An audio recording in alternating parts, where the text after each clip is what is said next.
Well, I worked the double shift in a bookstore on St. Clair, where he pushed the burning in guts into Fasco's stinking air, where the truth bites and stings. I remember just what we were as the noon bell rings for Black Hawk and the White-Winged Dove. That was fantastic. Thank you. My husband is the singer. I am not. That was awesome. That was amazing. That was great. Oh, lovely. Welcome to the show, Rhoda. Thank you. And welcome back, Ivan. Thank you, It's man. not too long ago since you were here, but... Couple months. Yeah, a couple of months. Yeah. Time goes by fast, I guess, over the holiday break. Sure does. So it's good to have both you guys in here. I want to continue this conversation that we had with you and dive deeper into a bunch of other things that we want to talk about. But basically, I think it's going to be like the Real Green Show today. Okay. That's what I want to do, the Real Green Show. All right. While we're in a box. But I was telling Ivan just before we got in here, it'd be nice to start doing shows outside. Ooh, yeah. In nature. I've done a few on audio, which have been good, and I think I like it. I like doing that. So maybe when the warmer months come along, maybe set it up outside or something. I think SafeTree HQ would be a good place. Yeah, that would be actually a great. You were describing it, and I was like, that sounds picturesque for me, man. Perfect. Yeah. Yeah, Vineland Research has got a really good. Yeah, we got a I can nice campus imagine. too. Yeah. Yeah. Hang out under the cherry blossoms. Just Or the gorgeous. Or the wingnut. Welcome, guys. Let me share the information here. So it's www.vinelandresearch.com, and on IG it's Vineland Research, and the email is info@vinelandresearch, right? And what's your official title, Rhoda? I'm the director of the Plant Responses and Environment team. Okay. And then we have Ivan back from SafeTree. So it's SafeTree.ca. Yep. And it's on IG as under SafeTree Ltd. And then the email there as well. Sorry, it's under Ivan at SafeTree. The email is just info at info. SafeTree.ca. Yeah. .ca, right? Yep. And then any phone numbers we want to share or no? Oh, we're good. Email. Stay digital. It's so much easier. We're going. Let me do a quick shout out. I'm wearing Doll's t-shirt today. Unleash your voice on the Construction Life podcast community. Are you passionate about the world of construction, trades, and all things building related? The Construction Life podcast wants to hear from you. Leave us a review, share your thoughts, insights, and experiences on your favorite podcast channel. Your review fuels our mission to create engaging and informative content for the construction community. Your feedback is a mortar that holds our podcast together. So share your thoughts, rate us, and let the construction community know why the Construction Life is your go-to podcast. Visit our website and check out the over 400 tradespeople and construction professionals listed on our site. Check out www.theconstructionlife.com for additional content, behind-the-scenes exclusives, and valuable resources. Dive deeper into the construction world with articles, guest profiles, and more. Follow us on social at TCL_The Construction Life. Subscribe to our video channels on YouTube and Rumble. Check out our link tree and find exclusive discounts for listeners. The link is in the IG bio. Join the conversation on Facebook, the Construction Life community. So that's all I wanted to do. That was the extent of it. I want to start the show by starting with how do we get more green in concrete? Is that a possibility? Certainly. Well, okay, I don't know if I'm trying to think of the stuff that we did bring up or didn't bring up, and I think the smartest move that New York ever did was keep Central Park. You bet. But it's the worst move now because it's just being perimeter confined by only wealthy people. So they're only allowed to see this beautiful greenery, right? But I think that Toronto and other cities didn't take note of that. I know Chicago has this Millennium Park. Yep. I'm trying to think of other big cities that have big green space. Toronto, we got High Park. We have a High Park, but it's a little bit in the west and it's kind of pushed away. Yep. It's a good chunk of land there. But I mean, how do we get more green in the concrete is what I'm trying to figure out. Where do we begin? How do we start doing that? Or are our politicians actually doing anything like that for us? Yeah. You guys would know better? Well, some of it is not like a want sort of thing. I think a lot of people would agree that they want more green in an urban environment, but it's more like the how. They just don't know how to do it. And so that's where you turn to the research, as nerdy as it sounds. And we actually do a lot of work on this, figuring out how you can actually get a tree to survive in a hardscape area, because it's difficult. It's very difficult when I keep seeing cities take down dead trees and then plant a new tree and then take that dead tree again in 5 years and then put a new tree. And it's almost like a constant cycle. You're either taking out the trash or you're taking out the tree. Yep. Which makes no sense to me at that point. How about we make the tree hardy enough to survive? So I've always preferred larger trees, right? Yeah. I like standing next to trees and being near trees, and I don't like seeing little small trees with Nope. braces on them every year. Yeah. So that's what I'm trying to figure out is how do we, I guess it's just a mindset. We need to get the communities on board, people on board. I would say absolutely. Creating more green spaces is difficult, but it's still possible. When I drive down places like Welland, for instance, where we are, there's a lot of industrial areas with wasted space. There's not a lot of places to put trees right downtown for obvious reasons, but there's a lot of areas around downtown that do provide spaces that we could turn into green spaces. And I think it's important to recognize that. I think it was just in an article I read yesterday. There was an article released in 2022 about I think it was Dr. Nadina Galley. Mm-hmm. Did you just get that email? Nope. There was a research done, and it said that 120 minutes a week significantly changed somebody's mental state. And it wasn't just 120 minutes at a time. It could be spread out. Oh, being within trees and seeing greenscapes and nature. For sure. So providing these spaces and utilizing these spaces could benefit the community if the municipalities jumped on board and funded some of these projects. Yeah, I think that really speaks to the prioritization of green spaces, because everybody can say, yeah, trees are great, green spaces are great, but there's a lot of competition for space in a downtown urban core. And so if you're competing against safety needs in terms of like the size and the width of your sidewalks, you're competing with parking lot needs, you're competing with development interests because you got to get the funding to actually run your city, you have to be able to prioritize trees and make it something that you plan for ahead of time before you're putting in the parking lots and the sidewalks and the new development as you're building up in your urban areas. So in today's day, I guess with the urban areas, it seems like the tree's the last thought. Yes, on the planning it's an process. afterthought. Yep. Absolutely. But it's weird. It's like I bring up New York to begin with, and the last time I was in New York, as soon as I got to the hotel, I made a beeline, dropped the bags, went right to Central Park. Oh, awesome. Right? Because, we want to spend time there, Yep. and it just made more sense because I already knew the amount of time I was going to be in a concrete area. For sure. But I just wanted to get that environment there. But also they have smaller parks, so you get that environment. And I totally believe what you're saying about that time. If you're near that, you're going to experience a different mental state because of it. Yeah. Well, I was just at a conference about a month ago. It's the World Forum for Urban Forests. And so it was folks from all across the world. So it was like mayors in India and urban planners from Singapore and folks from South Africa. And they were all talking about their urban challenges and how they perceive urban forests. And it was really interesting because throughout the conference, there was this repeating theme of seeing forests as public health and that it was a key aspect of public health. Yeah. And when you phrase it as public health, all of a sudden it's that much more easy to invest in because you're like, okay, well, if we want to reduce stress, we want to reduce heart disease, we want to reduce particulate matter in the air, we want to improve air quality. Trees, trees, trees, trees.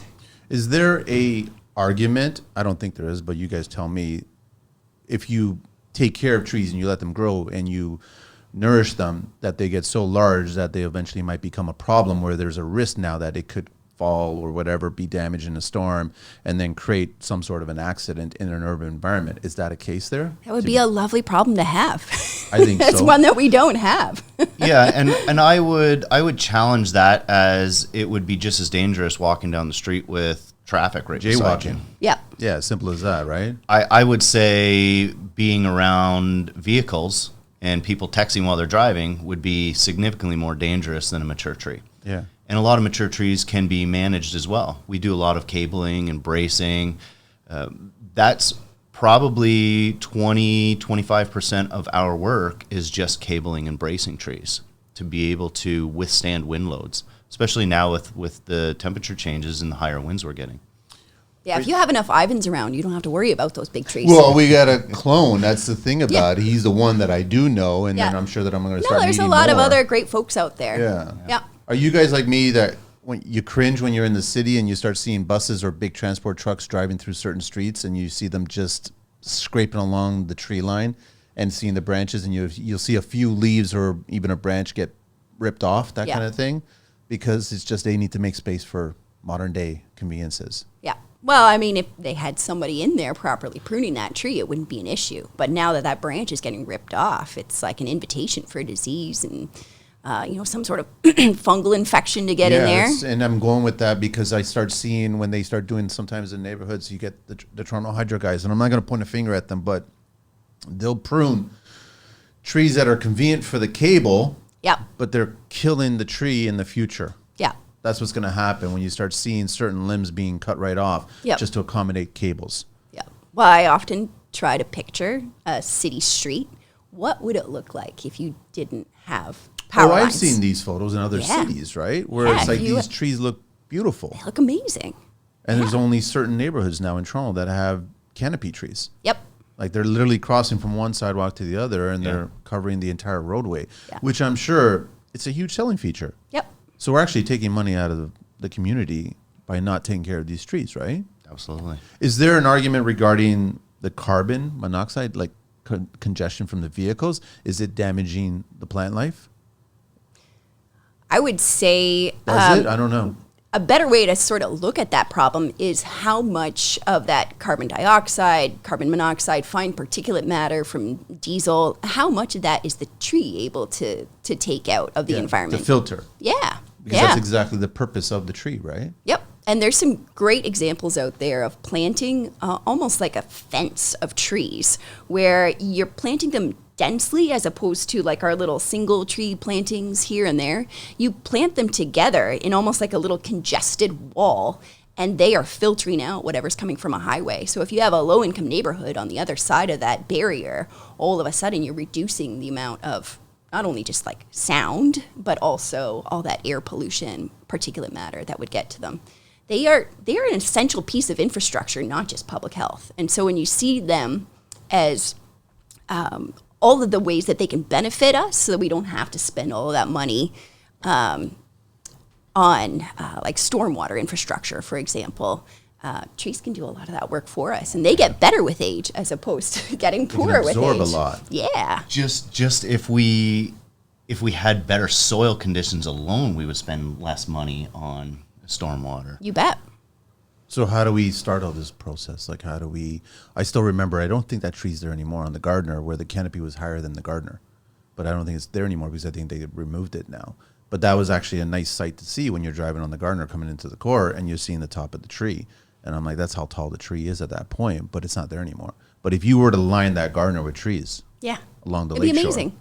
Oh, absolutely. And you think like, why can't they grow trees there? Like there's a ton of airspace, there's a ton of soil volume. What's happening? And a lot of it has to do with the salt spray, and also the compaction of that soil. So when those roads are created, you have a lot of heavy equipment running through. You have them scraping, removing the soil like you talked about in your last podcast.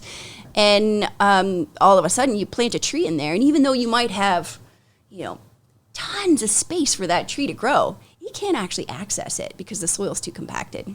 So we did a project at Vineland now, actually over a decade ago now, where we worked with the folks on the Highway for Heroes. So all those trees that are planted for veterans, and they wanted to increase the survivorship of these trees because they're planting them along very visible highway corridor. They're very special trees honoring very important people. Yeah. And the trees were similar to like the ones in our boulevards where they're not doing great.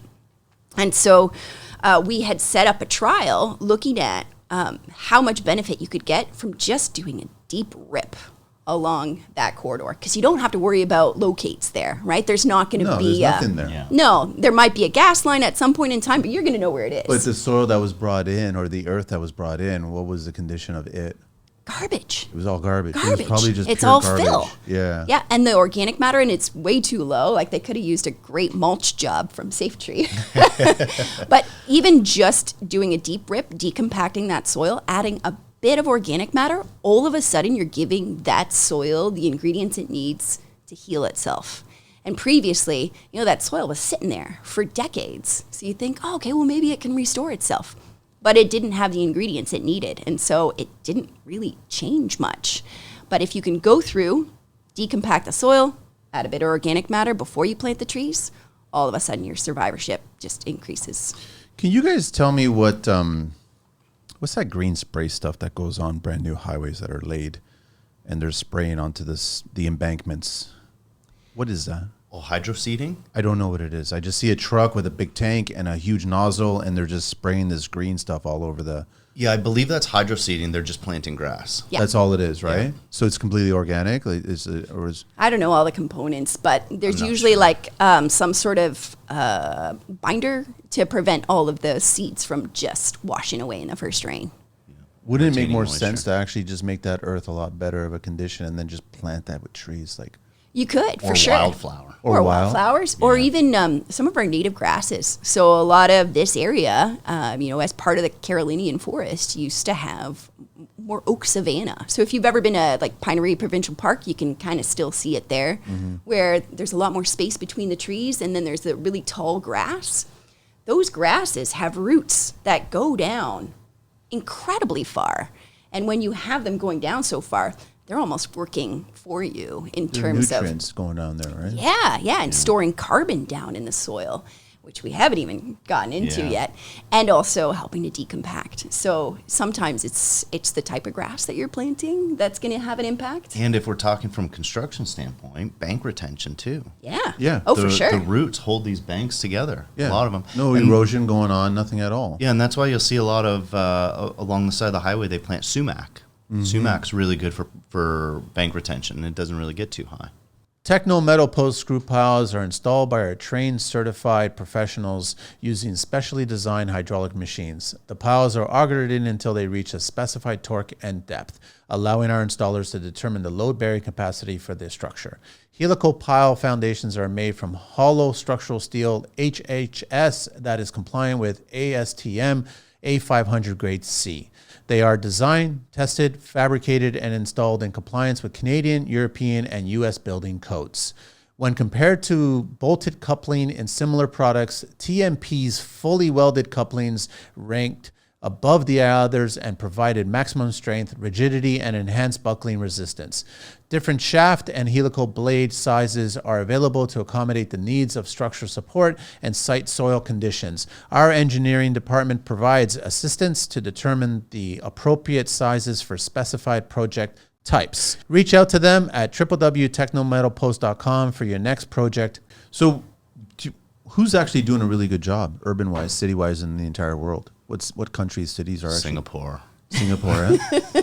Well, they're interesting because they have such a manufactured landscape, and so they have to plan for it, right? We have the benefit of having some really nice remnant woodlots, throughout the area. And so we kind of have that crutch of our history to rely on, where our woodlots are absorbing stormwater, they're giving us oxygen, they're doing all those great things that trees do. Whereas Singapore, they had to plant it from scratch. And so that's why they invest in it. And so if we had that same mindset, we could do something similar. And they're doing an amazing job at it too. Well, it looks like it's a balance of urban and greenery, right? They're doing both, right? They're not ignoring one. So there's a lot of studies on that, and I was just reading about this. We're using this strategy in our municipalities in Niagara of a percentage of foliage or canopy cover in the municipalities. And I believe it was something, Rhoda, you might know, it was something between 30 or 40% coverage is a sustainable forest. So the town I live in, Pelham, they actually did a really good job. A lot of it's just from the history and having short hills there. But they have like a 30% canopy cover, and they're going for 40%.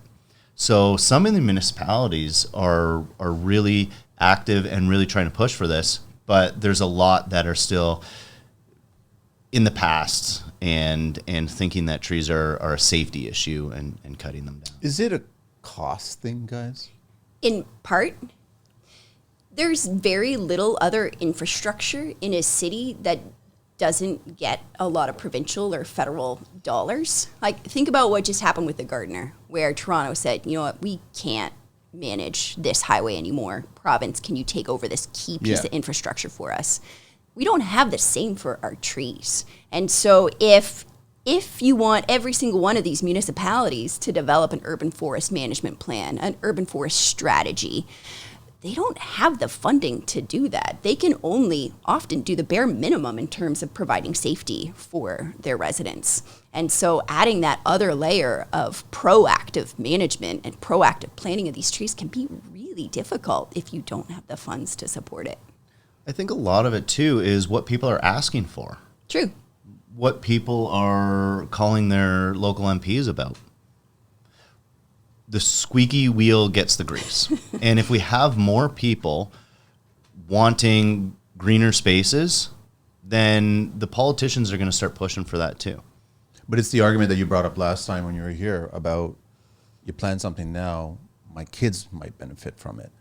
Delayed gratification. Delayed gratification, right? Humans suck at it. Which, I mean, look at our city line. That's technically delayed gratification. The way the sight line, like the city line, has grown, that's taken decades to do that. Yeah. So why can't we? I mean, I would love to see more green. I'm seeing some buildings now in different parts of the world that are integrating green levels. Yep. On high rise. For sure. Because they know that they need that green up there. Yep. Well, and it's a nice selling feature. It's a huge. So it's funny how the green is a selling feature. It's a positive on all these things, but then nobody's actually implementing it. It's really difficult to do. Like, you think about a tree that's growing up, 6 stories in the air. Like, how much soil volume is that going to need, and how much weight is that? And then when that gets wet, you need to make sure that that substrate that tree is growing in absorbs enough water to give that tree what it needs, but not so much that it's going to stay saturated and be this extreme weight. And all of a sudden, all your engineering specs need to go way up because trees are really, really heavy. What happened to that park it was planned, I guess, during Tory's? Oh, yeah. The one downtown. It was supposed to be around the Roundhouse, right? Or an elevated park. I'm not sure what's happened to that, but Chicago did a really good job of that, so we know it's feasible. It totally worked. And I think Boston did a section of it as well, too, when they did their big dig. Yeah. So they were accommodating all modes of transportation, plus pedestrian and plus greenery, right? Yeah. And those elevated parks are a little bit easier because, too, you think about like getting somebody like Ivan up 6 stories, 8 stories to do the proper trimming and maintenance of that tree. If there's any fertigation that's needed, all of a sudden you've got them up on ropes like a window washer, and it adds a whole other level of complication versus like the elevated parks. Yeah, you can still go in with a truck, take care of those trees. How important is the irrigation? I mean, you bring that up, which is really good, but I'm just assuming that if you start adding all these trees in an urban environment, you can't just rely on Mother Nature's weather. You got to have a supplement, which creates another problem, I guess, cost-wise and infrastructure, because you can only imagine what the city does when it hits certain lines. Yeah. If they hit a water line, they probably won't even think that they did something wrong. No, and I mean, often you can get away with just using a water truck because it's really during that establishment phase that you really need to add the extra water for these trees. How long is that phase? So 3 to 5 years. Okay. Yeah, and so if you are, babying your baby trees and you have them planted in good soil with adequate soil volumes, after they're established, you shouldn't have that same issue. You also need to make sure that you pick the right tree for the right spot. And so it's making sure that you have a tree that's resistant to drought, that's resistant to the salt that you're going to be spreading in that area, and maybe the excess heat that you'd expect sort of in that sort of streetscape, and something that's pretty resilient to, getting nicked and punched and shouldered and bothered by the children waiting at the bus stop, right? So... But I mean, like we talked about that as well as I'd love for you to share what Vineland, you guys do a world of things, right? We do. So if you want to just share to the listeners on the gamut of you guys, what you guys take care of, right? Yeah. Yeah. Well, yeah, we do a lot more than just urban trees. So Vineland, our mandate is to work for Canadian Hort. So we do all of the research that's needed by Canadian horticulture in order to further the industry. And so whether that's, floriculture, growing in a greenhouse like your poinsettias, or whether it's a hardy rose program by the CNLA in order to get roses that survive well in Canadian climates to do well here. We also do work with variety development and picking and turning out new apples. We've been doing that for decades. That's kind of a fun one, especially when you get to help taste those apples. Yep. But we also do work with vineyards, so figuring out new production practice. You guys are working on grapes and we got a lot of work going on in greenhouses to improve production practices. So there's a lot of efficiencies that we can see there, particularly as we see increases in using Ontario as a bit of a specialty crop breadbasket, where people want to grow their crops in Ontario because it's a great climate for it when you're worried about heat and fire and lack of water in places like California and Mexico. You could start producing your strawberries and your raspberries up where we are in a more controlled climate. And so we do a lot of work figuring out the best substrates to grow those products in, figuring out the best new alternative like biostimulants and waste byproducts in order to fertilize these well. It's kind of fun projects. But you guys are also diving into composting. Yep. Just soil, like dealing with soil conditions and how to make soil smarter, like things like that, which is like, these are all things that people don't really think about. No. And what I get really frustrated about is that when you get a subdivision being announced, that you always get that billboard. First thing they do is clear all the trees. Yep. And I think it almost should be like, you announce a subdivision, there should be a way that they're building these homes around the trees. Yeah. I think you be very selective of what you remove and what you keep. Yeah. And you make everybody conscious at that point about the trees and keep those trees in there. Yeah. Because the neighborhood would benefit. Yeah, having proper tree protection zones and actually abiding by them, because that can make a huge difference. And all of a sudden, that tree, that house that's next to that tree is going to be worth that much more. So you guys, and how do you, I guess, are you funded by, or is there some sort of government funded? So we get a fair bit of government funding. My team in particular, because we do so much work that's really applied research directly for the industry, a lot of it's just industry funded. So we'll get a company call us up and say, hey, I've got a new product. It's a new mycorrhizae, that I think is going to work really well for trees. Could you test it for me and tell me how well it works against the competition or against, increased fertilization? Or I've got a new mulch or a new substrate that's going to reduce our reliance on peat. Can you test it in your soil lab to tell me how does your watering regime need to change if you're using this in your tree nursery? It's a lot of really cool, interesting questions that we get to figure out the answers to. Can you guys answer why? I love how construction social media loves to show the 100-year-old tree grain compared to today's harvest for our 2x4s. Yeah. Why does the grain pattern today suck? Like, it's just so far apart. It's just harvested too quickly, right? Or is it just not grown properly? It could be a lot of things, but often it might be the type of tree that they're growing. Well, I guess we're talking spruce, Douglas, and poplar. Yeah. So I think a lot of that, Manny, would be the way they're planted. So old growth are trees that grew up in the shade. Yeah. So they were understory, so they grew a lot slower.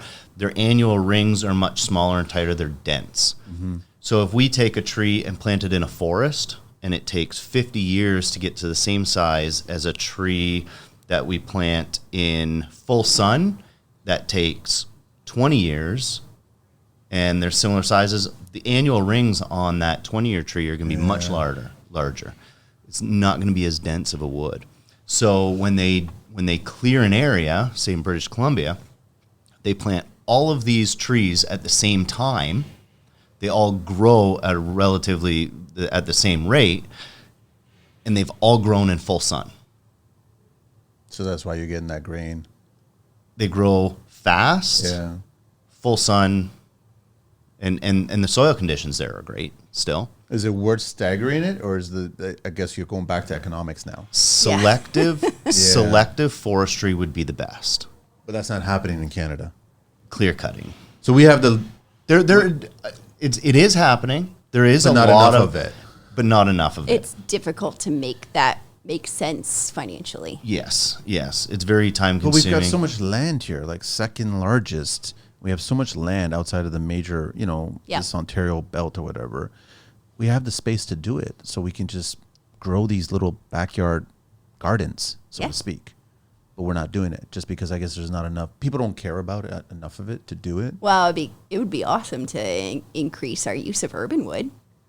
That would be amazing. Amazing. Like the big walnut that you have for your table that you were talking about before. Yeah. We try and utilize where we are. A lot of it, well, everywhere, a lot of it goes to waste. And that was one of the reasons we dove into the research on the mulch. So a lot of the companies that are removing trees, the mulch is just going wherever. Nobody really knows anything about it. Landfill, a lot. It depends on the areas you're in. Mm-hmm. We were always able to find people to take it. People love the chips. But chips and mulch are two very different things. We reprocess our chips through a tub grinder to make it more fibrous and smaller so it breaks down finer. But again, it's what species are beneficial for what. You can't just taking mulch and spreading it around is good, but it's better if you know exactly what's in that mulch. Yeah. Okay, we'll get back to the interview in a second, guys, but if you haven't already signed up for Phil, the marketplace is free and full of great listings. Find closer sites and make soil reg compliance easy. Phil's load tracking blows the competition away. It's a good-looking and simple app. You get a real-time view of all your sites, hauls, and trucks right in your pocket. What if the other guy doesn't have Phil? No problem. They can sign up and send or receive the first truck in 5 minutes. No sales calls or IT guys needed. You can also invite other companies to join your hauls like engineers, landowners, or even municipalities. Tracking doesn't require drivers to do anything, and there's a 14-day free trial. I bet you can move a lot of dirt in 14 days. Sign up for free on the website at www.getphil.app. That's www.getphil.app. You can also search Phil in the App Store. Do you guys want to enlighten me a little bit on, I guess, pesticides? Like, what kind of stuff is being used, I guess, and is it benefiting or harming? Or, like, I don't know that whole world. I have nothing about it. So I'm sure that you guys probably test a lot of that stuff to find out what that does to certain species, right? Yeah, actually at Vineland, we don't do a lot of pesticide testing, but part of that is because it's not as much of an issue as it used to be. Okay, so they've actually been doing, okay. Because we have, the ban on using it just for, aesthetic purposes. And so when there's a problem and you need to use those pesticides, fortunately, you have some of them. And we see it with our urban trees where, emerald ash borer, you want to slow the death of those trees. You inject them with triazine or imidacloprid, and then you can prevent, having to go through and cut every single one of your ash trees in your municipality down all at the same time. We use similar products for hemlock woolly adelgid, which is another pest in the landscape. And yeah, they'll remain in the tree for 2 to 3 years. But then once you're chipping that, you're not going to see a lot of that in there. There are some products that they use in the States that are going to stick around a little bit longer. I worry about the amount that you see in the leaves in that composted leaf mulch in the States, but it's not an issue that we have in Canada. So we don't allow it, but they do allow it. Yeah, right? they have other products and they use them a little bit more liberally. I think the important thing to recognize is that if they're used properly, they can be very beneficial. Exactly. Okay. They get taken advantage of. People don't use them properly, and that has created the ban that we have. There's a lot of products that we can't use in Ontario that we would really benefit from. One in particular is we're looking at oak wilt right now, and there is some research of a product that works fairly well, but we can't use it here. It's actually not an Ontario ban. I think it's a federal ban. Okay. And an instance like that, where if it could save millions of oak trees, then we want to use it. Yeah. But we don't even have that option. So I don't think it's a matter of are pesticides good or not, is are pesticides being used properly or not? Mm-hmm. That's a really good point. I think, I don't know if you know, there was that one city, I don't know if it was Denmark or the country, they started offering residents chickens. Did you guys hear about this? No. So they were like would you be interested in taking on 3 chickens per household? and a number of them agreed to it. And what they saw was a huge reduction, talking about in tons of waste. Oh, interesting. Because all of their food scrapings and everything were given to the chickens in the backyard, and they would eat everything. So now you were not putting it into the landfill. Ah, cool. So is there an argument here in Canada? Because I don't know if I mentioned it to you, or I think I've mentioned it to other people that have been on the show, where if homeowners started creating their own little greenhouse in their backyard, is that a beneficial ask of us as Canadian citizens? Will that work to do that? Yeah, I mean, you always like to see all the waste streams recovered. Yeah. And our cities actually do a pretty good job of it. Like, you can talk to a municipality and you ask them, okay, what happens to all your chip wood? What happens to all your leaf and yard waste? What happens to your source-separated organics? And oftentimes, it's all being used quite well. They're figuring out a way to compost it, to reuse it, to often get it back into the citizens' homes to make their yards and their landscaping better.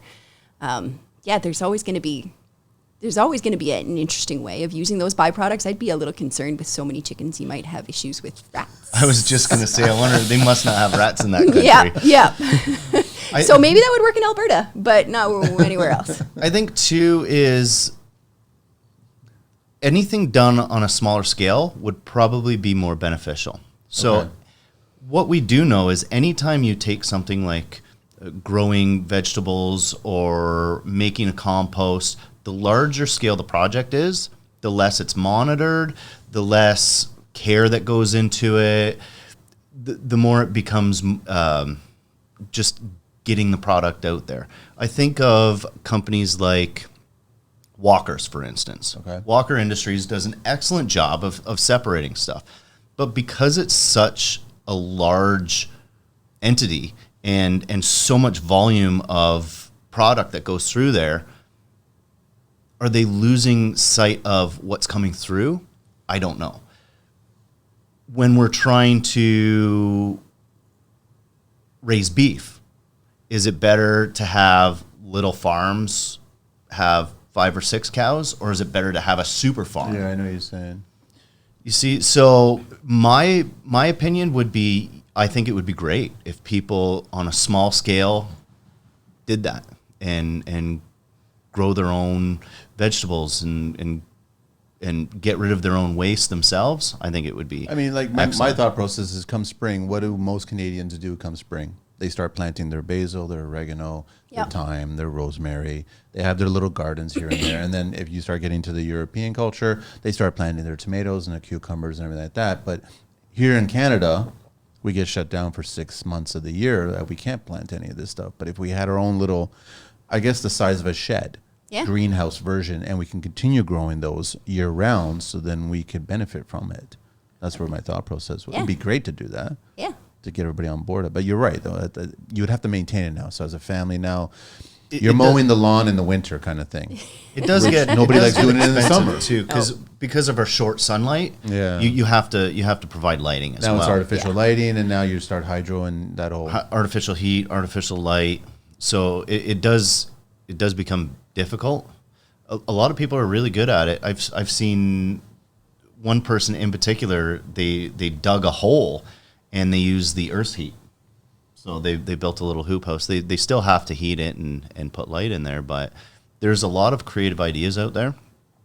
But I think the more people do themselves, the better. It's a pet project of mine. I want to figure it out. I still want to figure out how to build a better shed in Canada instead of what we see at Home Depot or whatever. Like I know there's better ways of doing it. Everyone's always doing the interior really well. Yeah. But you're starting to see, even at the recent building show, there was a couple of live walls that were happening inside the homes, right? Which I totally like, and I like how it's being brought to the mainstream now. Yeah. Right? Because I think at first a lot of people were nervous about having the live walls and with the irrigation and having the waterproofing. And I think if you start, it's really simple. You just start the process of a shower. So you make that area like a waterproof shower. Then you start building your live wall from that point. But that greenery in the house, like goes to your point, it's going to add to your mental health as a homeowner inside the house, right? Yeah. During the winter months especially, right? Yeah. Absolutely. Oh, maybe that's where you grow your vegetables too. Instead of putting a greenhouse out back. Yeah, make it some space. Make it colorful. Yeah. I guess so. But it's important too to think like we need that mix of the big guys and the small guys to get a lot of this done, because honestly, we don't have enough capacity to take on all of the source separated organics that place like Walker's would take on. And I much prefer them figuring out a way to compost it than it going to the landfill. Yeah. But, I mean, small scale is nice, too, if you can do it. Yeah. Can we start like a soil police force? Oh, it'd be wonderful. I'm just saying. I I'm was not like, joking.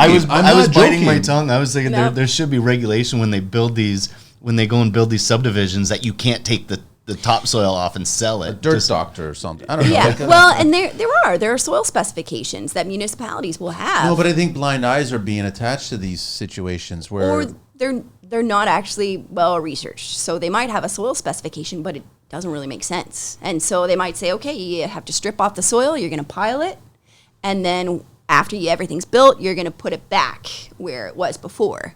Not realizing that as soon as you pile the soil for even 2-3 months, you kill everything in it. And so you need to breathe some life back into that soil. So even if it's the exact same soil and all you did was move it around a bit, there's going to be construction waste in that soil that you're burying we always with find that. it. I Yeah. know. And there's going to be, not much organic matter or organic activity actually occurring in that piled soil. So you got to breathe some life back into it.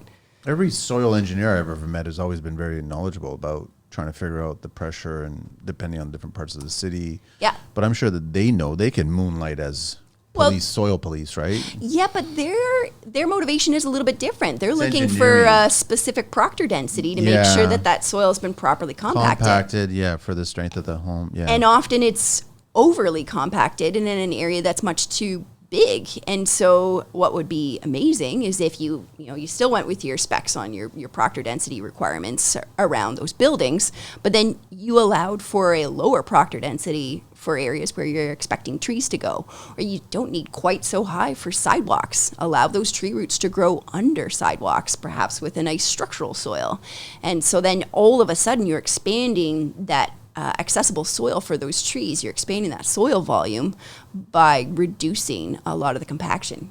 Because some of that compaction is still even happening at parks where you're not going to be putting anything on that soil at the park. So why would you compact it? Is it because of the machinery that they're using to achieve the task? Somewhat, but also it's just you would have the same sort of blanket soil specification no matter sort of what area you're working on, whether it's a spot right next to a parking lot or a really nice park. Burlington struggles with that. Well, every tradesperson or every GC that's built in the city, or I think most cities nowadays, it's like that magic number of 75 kPa, right? Yes. But every time I've been in the urban in Toronto, he's like, you got 100, you got 125, you got 150. And Yes. I'm seeing how compacted that is. Yeah. And is this a stupid question? Can we build sidewalks differently? Yes. Yes. Because I don't like the way that they're built today where Yeah. I watch them. I pay attention to how sidewalks are repaired or built brand new. And it's just like that scrape of the dirt, the gravel, and it's just constantly compacted, and then forms are put up and then concrete, and that's it. How do we build a better sidewalk? Yeah. Well, a lot of places will use and I mentioned it earlier, a structural soil underneath a sidewalk. So you think about planting a tree in a boulevard and it's got maybe a little 6-foot strip to grow in, right? It's not enough. It's not enough. But if you were able to almost create like a gateway under that sidewalk to the neighbor's irrigated lawn, all of a sudden, that tree has so much more access to soil volume. Instead of using the sidewalk like a wall, you have some structural soil that will hold up the sidewalk, but still allow the tree roots to go through so that way they can expand and they can grow, and then you're not replacing that tree every 5 years. Did you know that it's actually a bylaw not to run your irrigation to the boulevard side? They prevent you from doing that. But you're right, because I've seen it. I've seen it like you're irrigating your lawn. Yeah. Technically speaking, the first 3 or whatever to the pipe, your plumbing pipe key is not yours, it's the city's, it's part of the boulevard. But that's saturated and it doesn't get past the sidewalk, and that's why I'm asking for sidewalks to be built better. Yeah. So you can let that water runoff get to the point. Me personally, I would still put irrigation on the side, and if someone wants to knock on the door, then deal with it at that point. Yeah. I don't care, but it makes I don't think the forestry department's going to be knocking on your door. They're going to be like, hey, Thank you. Thank you.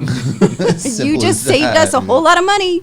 Because you go through these neighborhoods and you see these really beautiful trees that have been taken care of. You see these other ones that are just beaten up. And and I want to avoid all that, because now that's where the real money's being wasted if you think about it.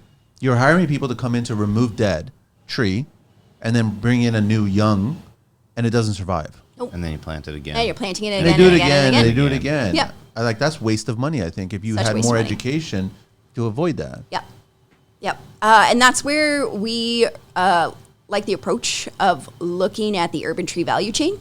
And so that's where like the nurseries, as much as it benefits them to sell more and more trees, they don't want to see this happening either, right? They are already at full capacity for their land to grow as many trees as possible. They want to know that the trees that they're selling to that contractor are actually going to grow and become a healthy part of that urban forest. They don't want the same guy coming back again and again and again to plant that same tree. And so we have a Greening the Landscape Research Consortium where we have everybody along the urban tree value chain that's interested join our little research group to talk about challenges like this, where we see trees not surviving past those first 2-3 years, and working with like the folks all the way from the seed suppliers to the tree nurseries to the substrate suppliers for those trees to the contractors to the urban foresters to the conservation authorities. We're all working together, so that way if we have a problem like the trees keep dying on this boulevard, you get the weigh-in of all of these different parts of the urban tree value chain to say, oh yeah, that'll work for us, or that won't work for us. Because maybe the problem is you're not getting good quality trees from the nursery. So if you can connect with the tree nursery and say, well, actually, we need much smaller trees to plant in this urban landscape. But that's why you need to, and you got to excuse, they're doing some work outside of the studio here, but hopefully it's not going to be disrupting us that much. Rules, compliance, regulations. These are super critical things. We use tools that require high safety standards. We have to meet compliance and regulations at all times, not just for governmental issues. But actually, if we don't, we're risking our own employees. Every tool requires a different kind of training and understanding of how to operate it safely. Every rule needs to be fully understood, who's qualified to do certain jobs and who's not. All these are important things we managers must take care of to keep safety high at all times. Now, getting it done is way harder than talking about it. But luckily, there's a platform I found that can help out with everything I just mentioned. A great software called Connect Team, which has training and quizzes that you can build in any way you'd like to make sure your employees always know how to handle certain tools. You can see who's done a certain course of quiz, who didn't complete it and can't work with a certain tool until they do. You also have the ability for an update if there's a new regulation you need everybody to be aware of ASAP. And also an easy overview screen to see who saw it. Plus, their schedule allows you to add limitations for certain jobs, so if one of your employees is not qualified to do a certain job, the system will automatically notify you about it. The platform offers a lot more, such as easy access to playbooks or hazard reports. Just check them out for yourself. Connect Team has a free plan and a 14-day free trial. Try them today by checking out the link in the show notes. But are they assessing it? Like, are they actually taking the time to assess the reason why we're losing these trees? Some places they are, but some places they aren't at all. And sometimes they're planted poorly. They're planted too deeply. What's the education that's attached to the person who's actually doing the planting?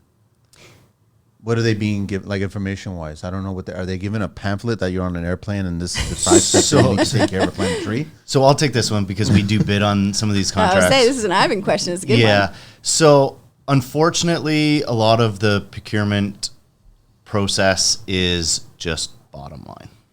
The cheapest guy gets the contract. I would say 99% of the time, it's cheapest guy gets the contract. And like I spoke about in the last podcast, is some of the people that are planting the trees are very educated, but unfortunately, they're not the ones getting the contract. Nope. Mm-hmm. A lot of the people, not always, but a lot of the people that are getting the contract just dig a hole, pop the tree in, and walk away. And that's it. When we plant a tree, for instance, what we go by is a model of $5 tree, $10 hole. I like that. That's what we go by at SafeTree. So that means we're putting twice as much effort into the hole as we are the tree. And you want to plant small. Everybody wants these big trees planted because instant gratification. Yeah. But they don't last. And then you're replanting it. So you're actually just having the same size tree forever because you're just going in circles with the same process. If we spend more time on the hole, plant smaller trees, we'll have more success rate as long as conditions are okay. And you will have a mature tree and you'll be able to enjoy it sooner. Same mindset when it comes to shrubs? Treated the same way? Everyone's always looking for the bigger gallon pot of shrubbery. So they want that garden. Shrubs, it's less of an issue. It's more of an issue with trees. Yeah. Where particularly like you get transplant shock when you're a tree. Yeah. You've been growing in this wonderful nursery where they've been taking care of you so well. Yeah. And then you're brought into the urban landscape with your Christmas present, which is your ball and burlap there. And so it's got some really nice soil and you have decent roots, but it's only going to last you for a year or two. And so once you use up your Christmas present and you're planted in this like clay bathtub in the urban environment, all of a sudden you can't grow any further. It's not very nice for them. So if you're a smaller tree, all of a sudden you have that ability to have less of a transplant shock. And you have, especially if you're working with somebody like Ivan, where somebody has made sure that the soil is where you're spending your money as opposed to the size of the tree, then all of a sudden you have that ability to grow into that soil for years and years and years to come. So when you say a $10 soil, just better soil. $10 hole. $10 hole. $10 hole. So we take the time to dig the hole properly. You can't just... How much larger should the hole be? It depends on the size of the tree. If it's a small tree, we just dig a very small hole. Okay. The larger the tree, the more time we want to spend on the hole. You want to make sure, and the other thing is, it's not just the hole, Manny, it's the right tree for the location. Not any tree can just go in clay soil. No. Different trees like different conditions. We can't grow live oaks here. Live oak is my favorite tree. We can't grow live oaks here in Canada because they need the warmer climate. We can't grow sugar maples in the south because they need the cold climate. People think that they can just take any tree and plant it, and this is where the municipalities make a big mistake when they allow the homeowners to pick the trees. So you'll give them an option like so you'll get a list of trees and say pick one for in front of your house, where those homeowners might only be there for 5 years. They're not thinking long term. A lot of people do their research, but a lot of these trees just simply can't, unless you're putting ginkgos everywhere. A lot of these trees just can't survive where they're putting them, and a lot of the trees that they're putting on their lists are frankly shit. They shouldn't be there, but that goes back to like a Norway maple shouldn't be on a municipal planting list anymore. Speaking, I know off mic you brought up a good point. We wanted to find out what our favorite trees are. Yeah. Each of us, right? To share, right? So, who wants to begin? I think Rhoda's still thinking about what. No, her favorite one is. Oh, did you come up with one? No, Ivan's got to talk about his live oak. So my favorite tree is, I wish I could remember the name of the church, but it's an old church in Lafayette, Louisiana. It's a live oak. It's white church? Oh, no. Okay, never mind, sorry. It's a grand church. This thing it's got to be 200 years old. Okay. And this live oak is about 3 times wider than it is tall. And it's surrounded. So one thing about the South is they love their trees. All these old live oaks, this one has a fence around it so nobody can get in there. There's a lot of bracing under it. If you're familiar with live oaks, they have these long, overreaching limbs. Yeah. And the weight of their leaves just drags them down. And many of them you see touching the ground and then coming back up. Well, this one's been supported. We actually did a project at Vineland Research Center on their Caucasian wingnut, and it had a long overextending limb, and we braced it. And the idea I got from this tree in Lafayette, Louisiana. But yeah, it's a live oak. It's beautiful. And yours, Ron? My favorite tree is actually a line of trees, and it's the spruces that were planted by some farmer probably 100 years ago that were in my backyard up in Ancaster where I grew up. So I grew up in Ancaster when Ancaster still smelled like a stockyard, and it was just a little sleepy farm town. You'd see trucks go by with the livestock. And so there was the Marshall family farm in the neighborhood where I grew up, and somebody had planted a row of spruces. And when I was in my bedroom, I had a sort of a loft bed. I'd look out the window, and I would see these spruces waving in the wind, and I could hear them at night, and the sound of the wind. How many are we talking about? Oh, maybe like 8, 10. Yeah. I can still picture exactly the outline of their branches. Yeah, beautiful trees. Mine's a dragon tree. Dragon tree? Yeah, have you ever seen that? It's a Caribbean tree. It's a warm weather tree, but there's a lot of them in the Azores as well too, right? Dragon tree is, I don't know what the official, because when you first started bringing it up, that's what a dragon tree looks like. Oh, I've seen that before. So cool. it has like a... Looks like a mushroom. Yeah, Yeah. It's huge, and there's actually one on Pico that's right at the opening of their wine museum. Cool. And so it's got to be, I think I asked them when I was there last, was like 250 years old, and the canopy itself has got to be about 50 feet across. It's huge, but you're standing right underneath it, and it's just like this, it's like this big mushrooms, but it just keeps on extending itself over and over. And then there's a smaller one right next to it. Oh, that's So I awesome. was always fascinated by this dragon tree, right? Cool. Well, it's neat because like everybody does have a favorite tree, Yeah. whether you actually like can think I have a favorite tree or not. But everybody's got a tree that was like that's touched them, that's important for them, and so it's clear that people care about trees and they realize the importance. It's just how do you often don't know what you're supposed to do, even though you want to do what's right by the trees. I find a lot of Torontoians have a favorite red leaf tree. I don't know what it is about the red. Like, what's wrong with the green? I just don't get different shades of green. Yeah. But they have a particular fondness for red leaf trees. It's a Toronto thing, must be. It's not.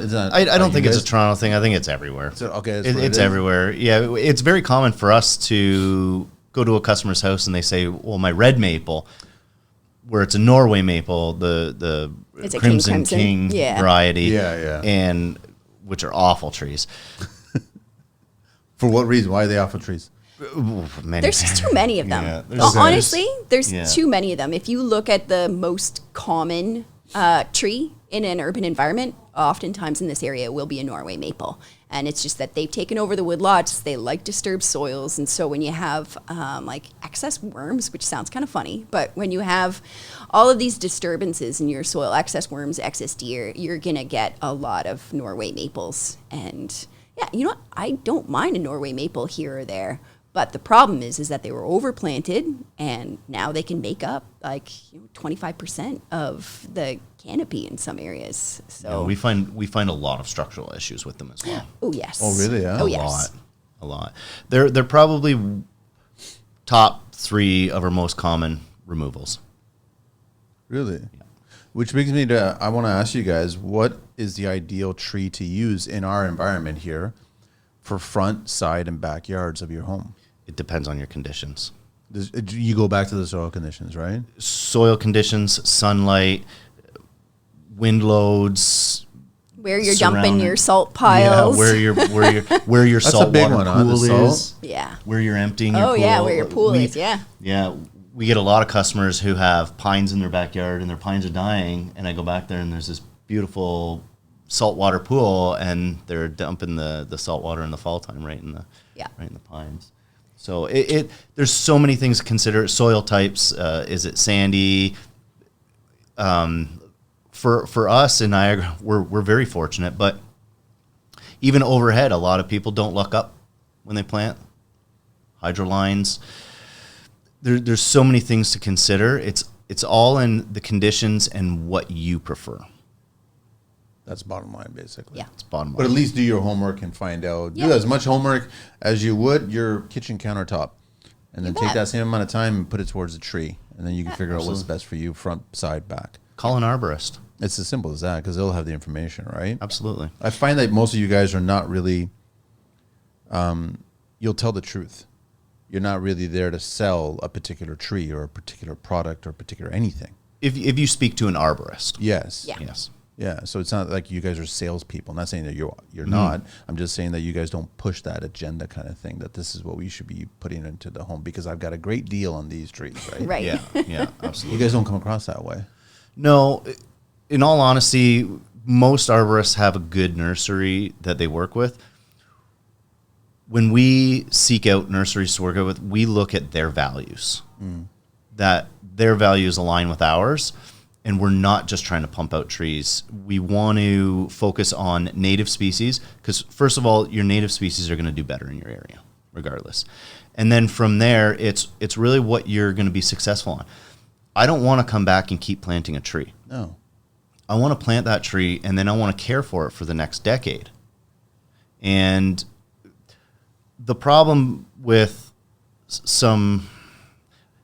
a professional arborist is going to see the value in caring for your tree for a longer time rather than just cutting it down. Yeah. Contractors, it's time to empower your business with Shelta Tech implementation. Shelta is offering a free meeting to tackle your biggest pain points head on.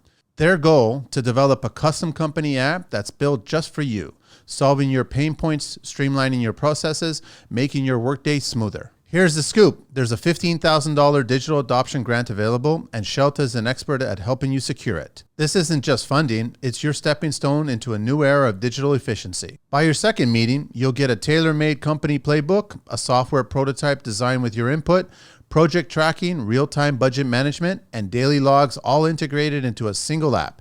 It's tech that works for you, not the other way around. Shelta isn't just offering tech, they're offering transformation. Join the community of 93 subcontractors who have already stepped up their game with Shelta Tech.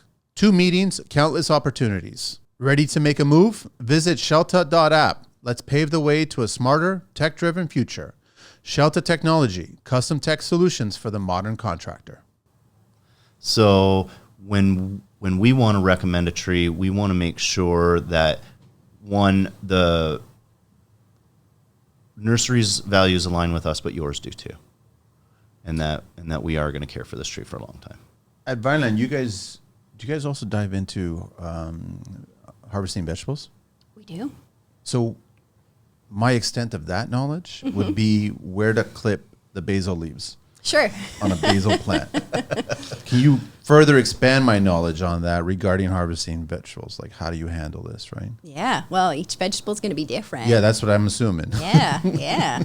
No, it's actually pretty cool. We have a horticulture technology solutions group. So just like I'm plant responses and I get to do really cool stuff in the urban landscape, we have a group of like engineers who just get to figure out cool new ways of using robots in a greenhouse, autonomous weeders, all of the AI help that you can get to improve efficiencies for your watering, your fertigation. They get to do all the fun stuff with the fun toys. And one of the things that they developed was a robot for harvesting cucumbers. What's the robot's name? Oh, I don't know if they've named it. They must have named it. Yeah, they probably got a couple names. Gets a name. It's not a dash or numbers or something. It's a name. But when you ask the sector, like, what are your big challenges? Oftentimes it's labor, right? And so if you can figure out a way to reduce labor shortage issues by, having one tech working a couple robots as opposed to 10 guys out harvesting, you can get a lot of savings that way. Makes a lot of sense. Yeah. And then you guys are also doing the research attached to cause and effect on what's happening to the plant, right? Yeah. No, it's a lot of fun because different from like university where you're doing a lot of research. So it's the same sort of grade of high quality research where, a lot of our team is like PhDs and masters. These are really, really smart people. But all of our work is about finding applied solutions. Like, I don't want to do research that's going to sit on a shelf somewhere. I want to do research that I know, some urban forester out there is going to be able to apply the learnings within a couple months or a couple years in order to make their city better. Is it worth homeowners to go to you guys and do soil testing? Like, they bought a new house and then take a sample?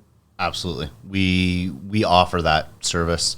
We're trying to push it a lot harder right now. 2024 for us is going to be a real hard push on plant healthcare and soils especially. And then we work with Vineland Research. So what we'll do is we'll go collect the data. We'll build a roadmap of your property with tree structure, vigor and vitality, your soil conditions, to look at it as a whole. And then we'll go to Vineland Research and say, tell us exactly what's in this soil, depending on the extent of how far somebody wants to go, how much money they want to spend. We can get a lot of information from Vineland on soil conditions. What are you guys finding in the soil? Oh, this is fun. This is actually one of my favorite research trials. So as part of the consortium, we have a number of municipalities who all have the same sort of issue where they know that their soil is probably not great, but previously they only had access to identifying the amount of nutrients in the soil. And like a heavy clay soil, it's probably going to be able to hold on to its nutrients pretty well. And so you test it and you find out, oh, hey, it's got decent nutrients. Tree's going to grow, right? But there's so many other aspects that are an important part of soil health. And so when we look at that soil, we're able to analyze it for bulk density, which is compaction, so how squished that soil is. Yep. We're able to look at respiration, organic matter, EC, or the amount of salts in that soil. And so we have this project with these municipalities where we initially asked them to give us like a planting site that was a big success, and we would test the soil there to see what a successful urban soil looks like. And we asked them for sites that where they had really poor outcomes with their tree plantings, and then we were going to compare those to show, what a poor quality soil looks like compared to a high quality soil.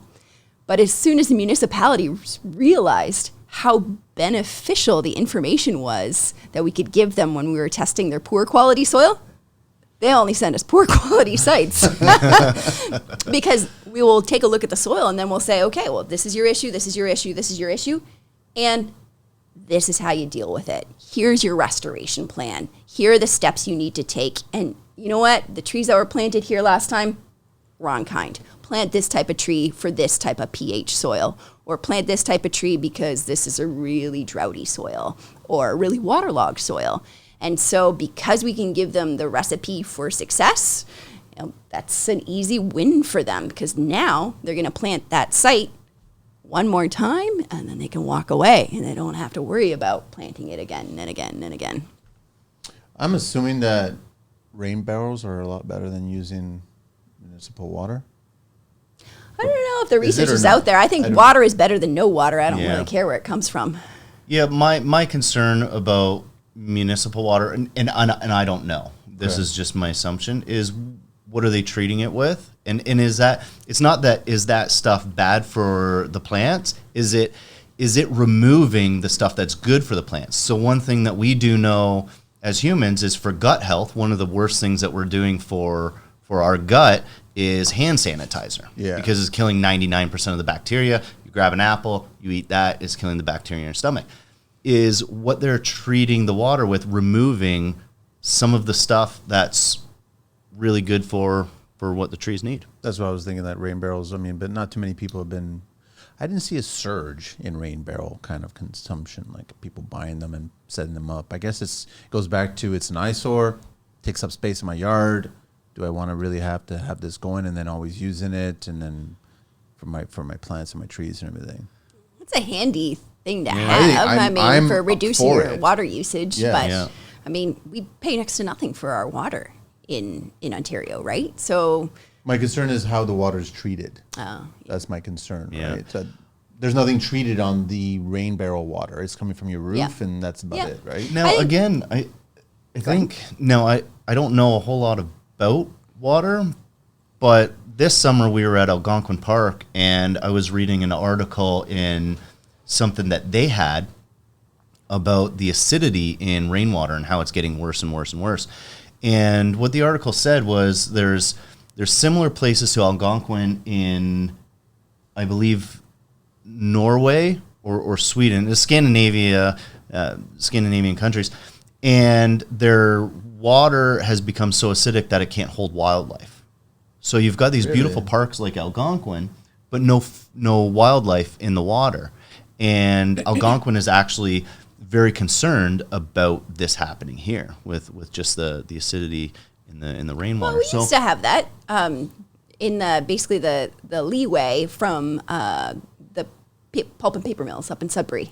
Right. You have all of those gorgeous looking lakes. It's because there's no life in them. They're crystal clear. Yeah. And a lot of that's now finally getting restored, but that's what existed there for decades. Yeah, so I don't know.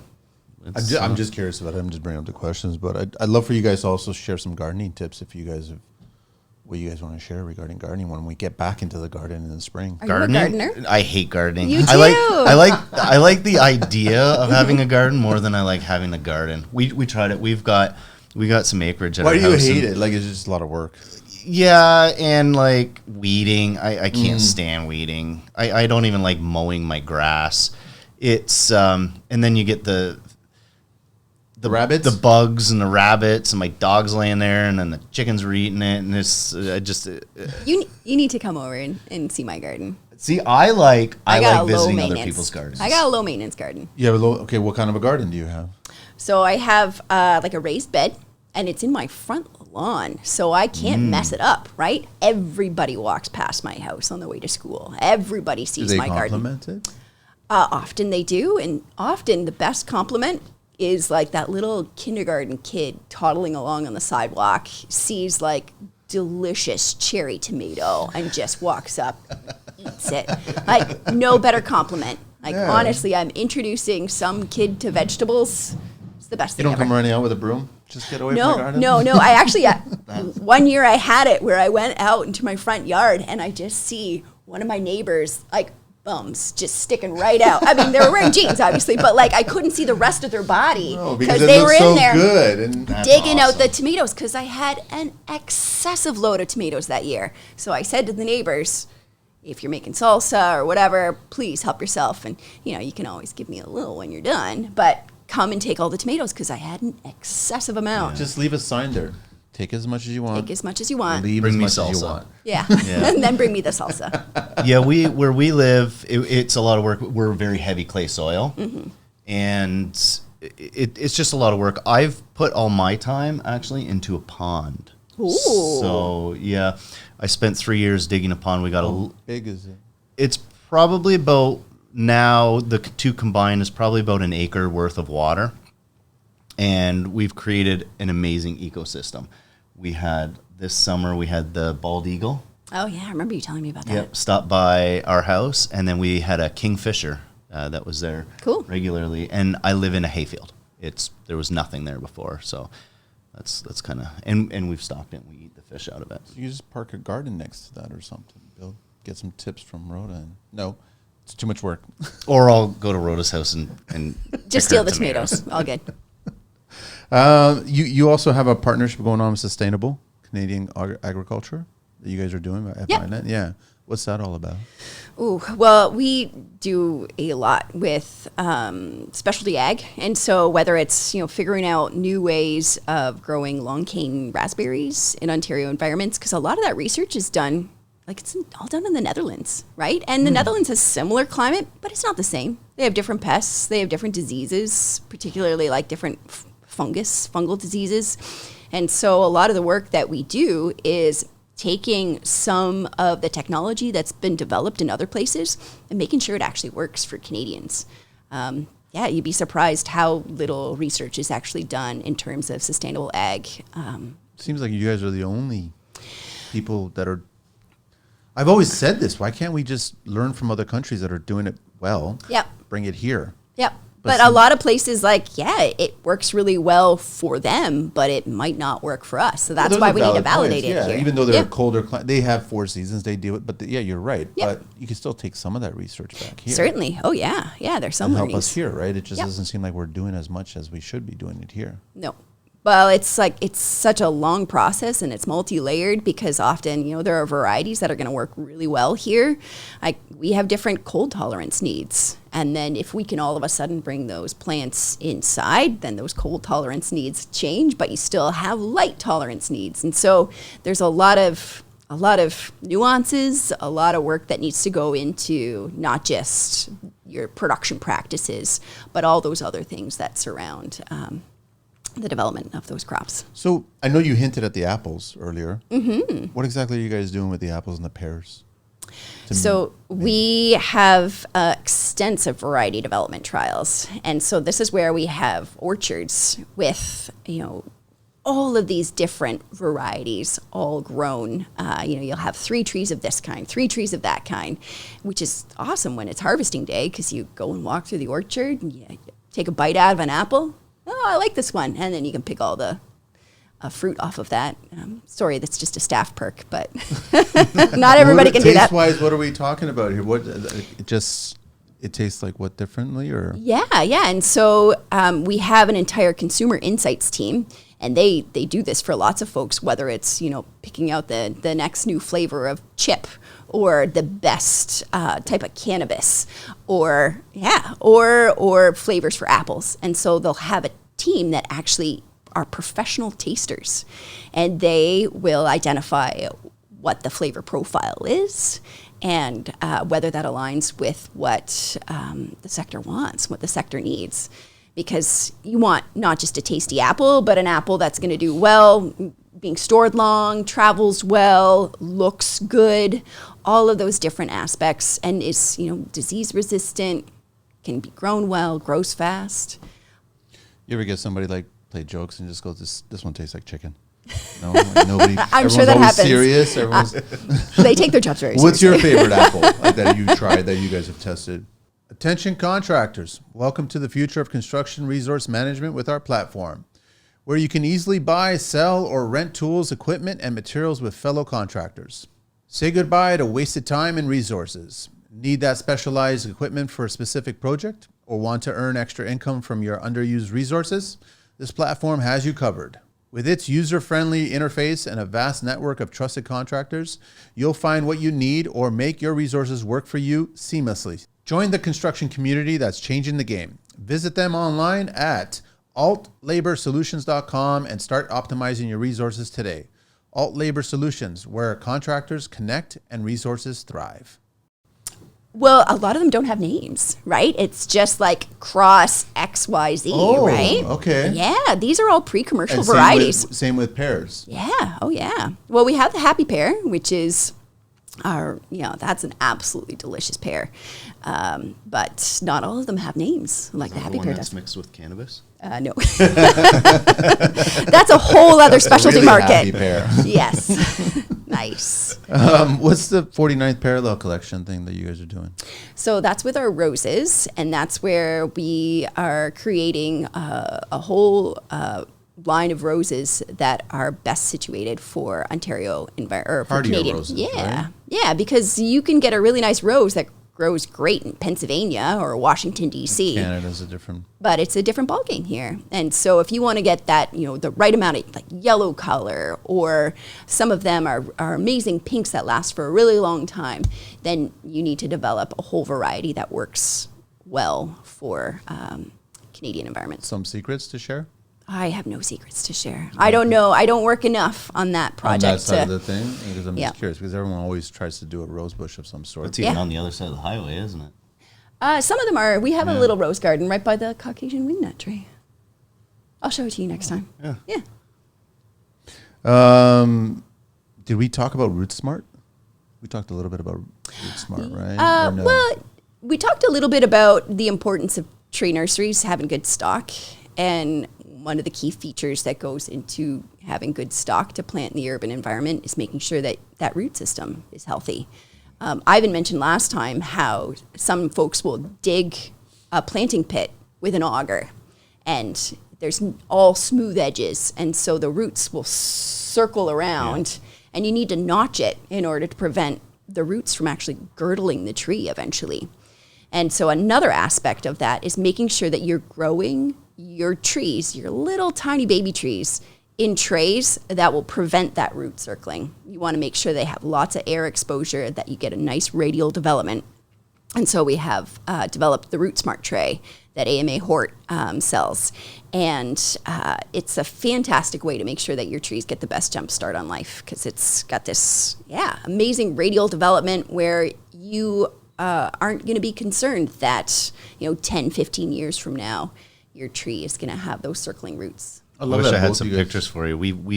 We'll pull trees out when we plant them out of the pot, and you can't even tell the roots anymore. It looks like I've seen that before. It's almost, the roots have almost made it like a smooth board. Yeah. Oh my goodness. All the way around. Yeah, and some of that you can root prune properly, but when it's to that extent, oh goodness, good luck, tree. Mm-hmm.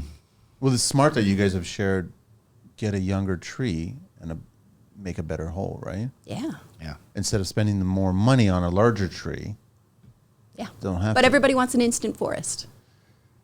5 years, you'll have a pretty healthy tree if you plant it certainly. correctly. Yep. You'll actually, we found when we plant smaller, people will enjoy a larger tree sooner, because when they plant a larger tree, it takes longer to get that tree going, if it survives, and having it grow properly. Where you plant a smaller tree, smarter, cheaper, it passes the bigger tree that's planted. Do you guys do research on helping damaged trees? Or is that a thing? Or are we past the point where a tree, once it starts showing certain signs that tree's inevitable, it's going to just... Well, it's important to know kind of what we're talking about with damage, like mechanical damage. Well, I know that you could save a tree if the bark, like the trunk, has been hit or something like that with a job most site. of the time it saves itself. So trees itself. are really cool. They do a really good job of compartmentalizing, closing off their wounds and slowing the decay process. But when it comes to damaged trees, there's so many different ways a tree can be damaged, whether it's insects, disease, fungus, mechanical.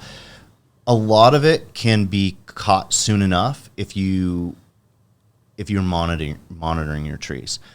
If it's a disease or a pest like the emerald ash borer, there's no stopping it.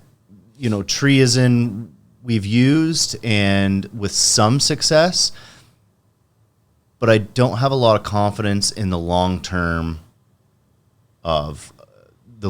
treatment of products like that. You can inject a tree for a good, probably 10, maybe to 20 years. I did a research trial with the city of Toronto where we looked at trees that were injected with the triazin and found that, even if they were injected like 7 times, these trees are still doing really well, especially if they're being cared for otherwise. But you can't do that forever. Yeah. And so at a certain point, you have to bring in like a biocontrol agent, or you have to phase out the use of that tree and plant a nice new variety of different species. Outside of the pears and apples, you guys also deal with grapes, right? We certainly do. Now, do you guys get into the world, since this is Canada, dealing with ice wine grapes? Yeah. It's a different grape, right? Yep. We do table grapes. We do all different varieties of wine grapes, including ice wine. And with grapes, there's so many different challenges there. Like as the climate changes, we have impacts on those grapes that we weren't expecting before. And we're looking at novel ways of treating the soil and improving the soil in order to make sure that you're still getting high quality grapes, and maybe you can reduce some of your inputs. Grapes like crummy soil. Like they don't like a really, really rich soil. And so some of it is stressing them out. That brings up the sugars, brings up the bricks. So it's a really interesting crop to deal with. So there's been a lot of talk going around right now about what's threatening our vineyards right now. Yeah, there is some sort of disease, and they don't know exactly what it is, that's preventing the grapes from reaching the bricks that they need to get. And so that's a measure of sugar content in the grapes, like in the berries. Yeah. And They don't know what it is yet? No. And so it's a big concern because, you want to be able to have tasty wine. The price of wine in Ontario now, no? If we're not getting the crop that we... Yeah, well, like Rhoda said, it'll affect the sugar content, so it's definitely going to affect the taste and quality of it, for sure. You can see different... I like it because you look at different years of wine, and you can tell the years where it's been really wet. So a really wet year, the wine won't have as much sugar. Yep. You see a drought year, there's less wine, but a much higher sugar content. And then, and again, the wet years will be an abundance of wine and less sugar content. So it's really, wines are very different from year to year. One of my favorite trials that we're doing right now with wine is that we're also doing this with apples and peaches, so tender fruit, is looking at how production practices can impact the amount of carbon stored in the soil. So often when we're looking at carbon budgets, we are looking at, how much carbon is stored in the trunk of the tree, or how much greenhouse gases is this farm producing. And one thing that we don't often look at is all of the carbon that can be stored in the soil. And that's just a natural process of the plants that we grow. And if you are promoting a healthy growth in a tree, you're going to be able to promote that much more carbon being stored in the soil. We do it for urban forests too. We're doing a research trial with what are called mini forests, where you plant just a whole ton of trees in a very small, like 10 by 10 square, and you mulch it really nicely, so you get some good soil. How many trees are you fitting in that 10 by 10? Probably even more than one per meter squared. I think it's somewhere between 3 and 5. Okay. Yeah, it depends on the specific soil type and the expectations of that environment. But looking at how you can use urban forests, similar to using orchards or vineyards, as a way to at least somewhat store a little bit more carbon in the soil. It's certainly not going to be a huge game changer, but there's something that little things that you can do in order to improve carbon storage in the soil.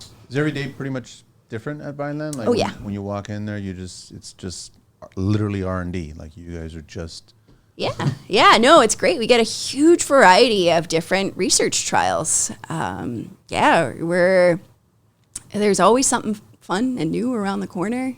But obviously, you can hear it. My favorite trials are the urban forestry trials, simply because there is so much that can be done there, and we are highly underusing our trees.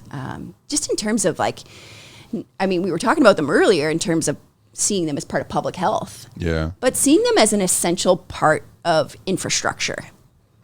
I don't think we even touched on the ability of like trees to store water in order to reduce the impacts on stormwater. No, you mentioned it briefly around the gardener when we were talking Oh, about yeah, that. But, yeah. I mean, who can I contact at the government to yell at? Like, who can I speak to? Who's actually the government tree person there? I don't know. Well, exactly. Yeah. So NRCan has some authority over urban forests, Okay. but it's not like other countries where you have basically like an urban forestry czar. We don't have someone who requires all of this to occur in urban forests. So The there size is a of lack Canada, and we don't have a person. Yeah. There's not one government agency that's required for this. Everybody gets a little piece of the pie, and that is... It seems a little bit of a misstep. Yeah. I mean, if they worked better together, perhaps that would change, or perhaps if we were able to make arborists a regulated trade. We won't go I there. agree with that. Why can't we make that? We should make that. That's just That is a long conversation for another day. That's a very long conversation. There's actually nobody we can talk to right now. That's unfortunate. Yeah, the College of Trades, when it was dismantled, and there's nobody we can bring our case to get our trade regulated right now. That position just doesn't exist at the moment. Can you do it internally and just... Well, we have the ISA, the International Society of Arboriculture. Okay. And it's a great entity, but there's a lot of gaps there as well. Yeah. There's a lot of gaps there. Yeah. So I'm actually on the board of the ISA Ontario. So that's International Society for Arboriculture Ontario. And that's one of our committees. It's just really looking into whether we can be a red sealed trade, or whether there is another way of regulating the industry better. So that way certified arborists get the higher profile that they need, because these are the guys who are trained the best, or guys and the gals, and they should be, Yeah, I'm on that committee with Steve, and it's just, we can come up with all of the ideas we want. If we have nobody to present our case to, it just falls flat. Yeah. The Ministry of colleges and trades. I'm not even sure the name is right because the name's changed a couple times. Colleges and institutes or something. I don't know. Ministry of Universities, Colleges and Trades. Yeah, I'm not sure. I don't know. I'm not sure. But when it kind of all fell off the last couple of years, there's just nobody to talk to. There's nobody to talk to for our case, and because of that, it's making it very hard. So right now, the answer is who knows. Here's a funny point to present to you guys. Whenever you see a media soundbite about a new kind of idea that's being presented in an urban environment, what's the first thing you notice in the SketchUp of any kind of plan proposal? It's always these beautiful mature tree canopies and everything. But when they actually build it, those trees are not there. No. So why can't we just, if you photoshopped and you sketched it up, you build it and it should look like that? The building's looking like that, but the landscape's not looking like that. Mm-hmm. No, and part of that is you're not seeing what's going on below ground. So if they show not just the sketch of the above ground, but they show the below ground, they should. That's when the rubber meets the road, and you have to plan for that soil volume for those trees. We got to wrap it up. I think we talked a lot. I don't know if you want to mention anything else, or but we kind of just scratched the surface, I guess. But we discussed. Yeah, I mean, we could go for days. I could talk about trees as we can get you back in the essential spring, and we can do forever. some more and get everybody going on more gardening ideas or tree planting ideas and all kinds of stuff. We can do that. I want to do the 12 questions with you, Rhoda.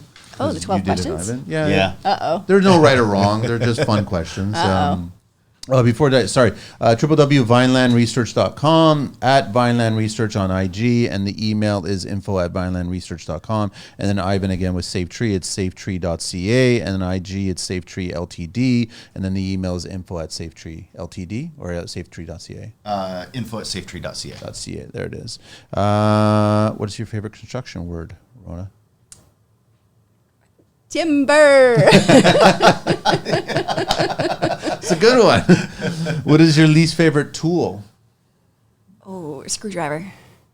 Why has the screwdriver been coming up on the last few shows? Oh, really? Yeah, Mine lots was of a tape measure because every time I try and hook it on something, it just drives me crazy. Don't buy the one with the big hook on it because it's going to get hooked on everything.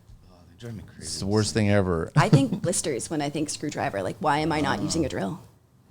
What's your favorite, or what construction sound do you love? I like the sound of the wood being cut, the 2x4s. Just like with saw? Yeah, Okay. yeah. Because I know that then shortly after, I'm going to get that Sawdust. amazing waft, the smell. Summer, cedar. Love that. What's your favorite beverage? Coffee, always. What turns you on and off in construction? Oh, that's a tough one because I don't do a lot of construction. Well, okay, so let me rephrase it. What I turns know. you on and off in forestry? Seeing someone putting out a proper tree protection zone and adhering to it, wow, that's amazing. In all fairness, I'm the same way, but there are a few times we got to just move it a little bit to do what we got to do. Yeah. But I'm always standing there and protecting it, and then it goes right back to where it's supposed to go. You put a piece of plywood down, Yes. you put some mulch down Yes. while you're doing your work. Turns you off? A tree protection zone that is not being. I collect Caution pictures. tape that's just like run. No, I collect pictures. I have one of like this massive pile of dirt that almost made like a tree volcano all the way really? 6 feet in the air. It was in front of an old church in my neighborhood. Just, cringy. There's a place in Fenwick. I drive by it all the time. It's right by our shop on Canberra Road. Massive walnut trees. I'm talking like 4 feet through. Cool. And they built this mansion right beside them. And they put all of the dirt against the trunks. No tree protection at all? No tree protection at all. Now they pulled it back away, but they've got it about 4 feet up the trunks. Oh my goodness. And I stopped at the house and I told them, I said, You want these to This is survive? yeah. And they didn't believe me. Oh, wow. Oh, we didn't even talk about grade changes. Yeah. Oh, man. Because that happens all the time. All the All the time. time. By people who don't understand the principles behind it. Yep. Yep. So just as much as a tree protection zone is important, if you change the grade, all of a sudden everything They changes know how for to that tree. boogie in a skid steer. They know how to operate that thing. But Yeah. They just don't understand the grade. Yeah. What's your favorite curse word? Oh. You don't swear if you don't swear. I have tiny children, so I have to say like heavens to Betsy or something like that. That's a good one. That's a good one. Yeah, I like that one. What's your favorite vehicle in the entire world? My Volkswagen Diesel TDI. Nice. Yeah. What do you miss from your childhood? Oh, my dog. What kind of dog? A golden retriever, of course. You know. Always happy. Yeah. What profession other than your own would you like to attempt one day? I would love to be an arborist that gets to climb all the trees and, you know, can does make that. that happen. Yeah, I know. Does the trimming at the very top. Get the harness on. Yeah. Just get up there. No, I would love to do that. Now we've got a challenge. Okay. What profession would you not like to do? Oh, I would never want to sit behind a desk and crunch numbers all day. Last question. If heaven exists, what would you like to hear God say when you arrive at those pearly gates? Well done. Good. Thanks so much. Thanks, Thanks, Mary. Ivan. Thanks for bringing a friend. Yeah, that's great. I love these conversations. We'll continue having more of these conversations because I want our listeners to be better educated about looking at trees on the site a lot differently. Yeah. I think it's very important detail on the construction site. So Awesome. Awesome. that's it. We're done. We're out of here. Thanks, man. Thank you.